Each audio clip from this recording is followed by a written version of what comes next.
what I want to mention is our minds cannot grasp the great expanse of time. And so, for example, when Darwin came up with his idea of evolution, nobody could conceive of it because we're not used to conceiving of such long time spans.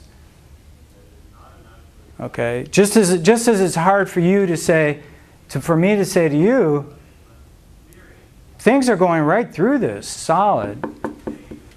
You know, well, you know that, but, you know, 100 years ago, people probably wouldn't have believed that. And so Darwin comes along and says, you know what?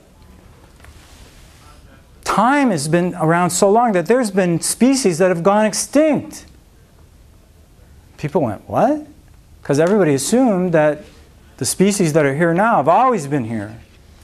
You know, God created the species, put them on the ark, and they're here. But then they started finding what under the ground? Fossils. Yeah, huge bones, you know, like one bone that went from here over to there under the ground. They said, what is this? What kind of creature is this? And they had to start changing some of their ideas. And maybe time, geological time, was a lot longer than, you know, 4,000 years or something like that. In fact, the Earth has been around, we think now, for about 4 to 5 billion years.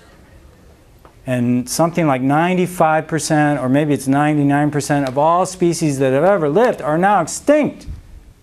95 to, I think, 99, I'm not sure, it's one of those two, of all species that have ever lived are gone. They're not even around anymore.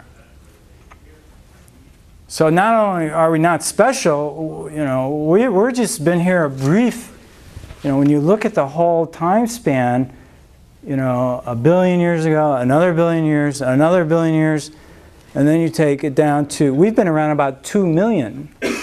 Just a blink of the eye of the whole time span. Okay, it's a humbling experience. First, we find out that we're not the center of the universe. Then we find out we've only been around a very short time. Then guys like Freud came along and said, not only that, but your subconscious is controlling a lot of what you do. You're not even in control of yourself. That was a very humbling thought. And then, well, as I mentioned, Darwin comes along and says, you have a common ancestor with monkeys.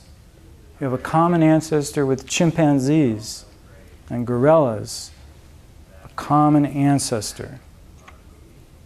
And not only that, all life is connected and has a common ancestor. And we now know from like several billion years ago. Okay, so it's a very humbling experience that science, truth. Remember I talked about the first day, the painful truth.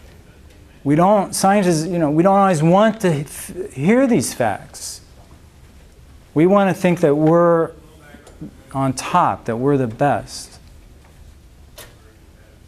Okay, but the humble truth is, wow, we're just part of the ecosystem, and we're just way out here on the edge of the galaxy, and we're one part of the solar system, one planet of the solar system. It gets rather, you start feeling rather small, right? Okay.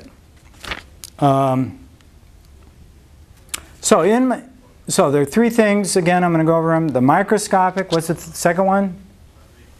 The telescope, and the third one? The time span.